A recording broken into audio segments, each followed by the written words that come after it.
Hello and welcome back. Now we'll talk about chapter 6 and how we can map it to any organizational needs.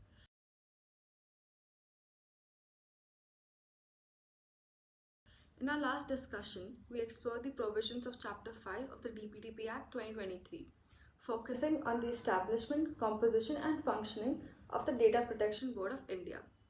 Now we move forward to the chapter 6, which outlines the powers, functions and procedures to be followed by the Data Protection Board.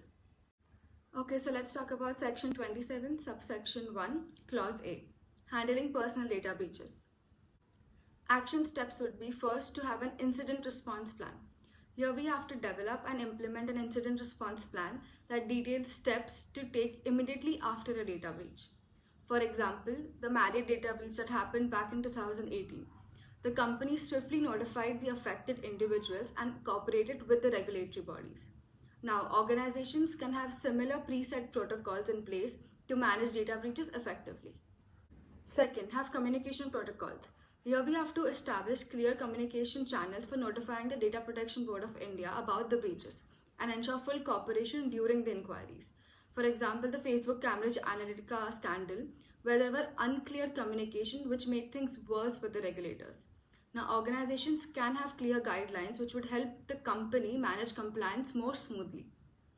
Third, have mitigation strategies. So over here we need to implement strategies to immediately limit the damage from the breach, such as locking down the affected systems and informing the impacted individuals. For example, now post the Equifax breach, the company offered credit monitoring services to the affected individuals to mitigate the impact. Now, organizations can provide such services post-breach as a mitigation measure.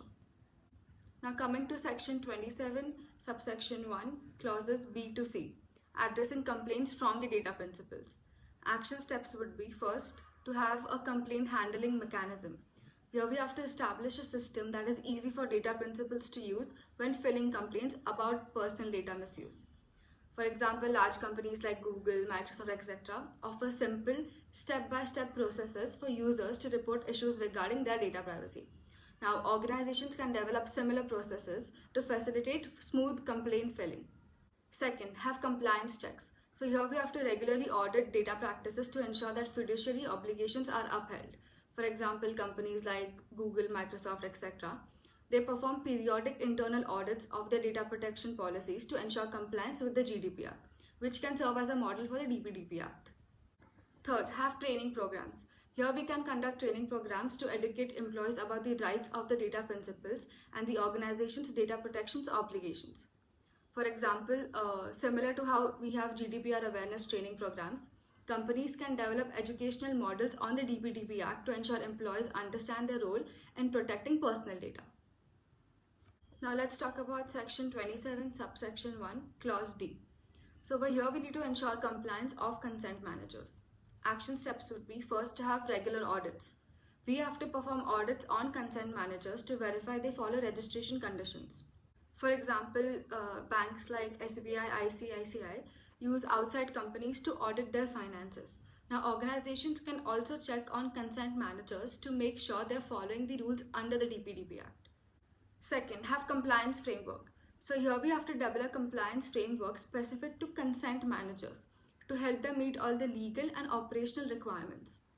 For example, if a company is offering digital services, they could establish a consent management compliance checklist similar to the GDPR strict consent framework, ensuring that all personal data processing adheres to the law. Third, reporting mechanisms. So here we have to establish mechanisms to report consent manager breaches to the Data Protection Board of India. For example, companies like SBI, ICICI, etc. report suspicious activities to the regulators. Now, organizations can have clear protocols to notify the board of any consent manager breaches. Coming to section 27, subsection 2 and 3, which is compliance with directions and modifications. Action steps would be first, have compliance monitoring, where we have to continuously monitor compliance with board's direction and document actions taken. For example, companies comply with tax directives from the Income Tax Department. Organizations must set up systems to follow board-issued directions on data governance. Second, have legal representation. Here we have to engage legal counsel to handle representatives or references before the board.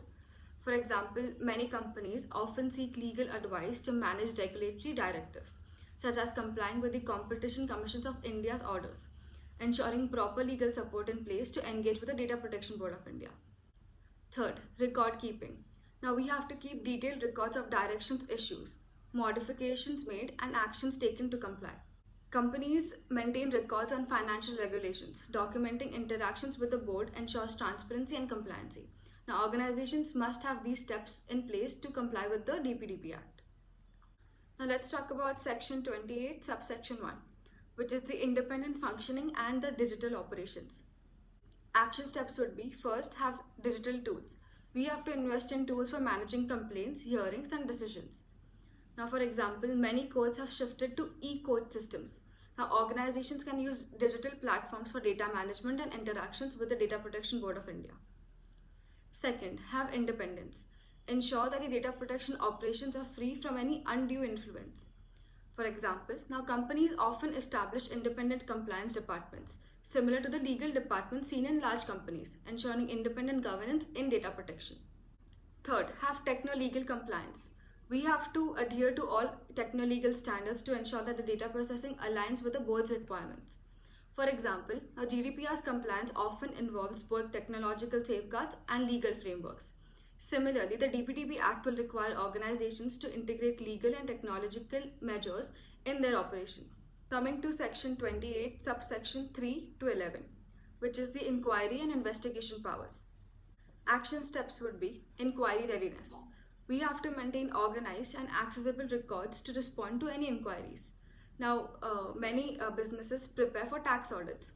Similarly, companies should be ready with accurate and up-to-date records for any inquiry initiated by the Data Protection Board. Second, have legal preparedness. We have to engage legal counsel to assist with the board's inquiries. For example, companies often have legal teams to respond to inquiries from the regulatory bodies such as the SEBI or RBI. Similarly, companies must have legal support, which is essential during the Data Protection Board's inquiries. Third, have compliance checks. We have to conduct regular internal checks to ensure adherence to data protection laws and prevent issues before they arise. For example, companies carry out regular financial audits. Now, organizations must conduct data protection audits to ensure compliance with the DPDP Act. Coming to Section 28, subsection 12, which is addressing false complaints. Action steps would be: first, have complaint screening. We have to implement a process to screen complaints and identify false ones early. For example, just as any customer service departments filter genuine complaints from spam, organizations can create similar mechanisms for handling data complaints. Second, documentations. We have to maintain detailed records of all the complaints and investigations to support the identifications of any false claims. For example, similar to any legal departments, keeping detailed records of litigation history, maintaining compliant documentation which helps in defending against any false claim. Now, organizations can have such measures in place to handling any false claims in future. Third, communication. We have to have clear communication channels for handling any consequences of filing false complaints to all the stakeholders. For example, many companies include warnings about the legal consequences of false claims in their terms and conditions, which can be adapted to the data protection context also. In conclusion, this is a structured approach which helps organizations to align their internal policies with the Chapter 6 of the DPDP Act 2023, ensuring they are prepared to meet compliance requirements while ensuring mitigation risk. Thank you for watching.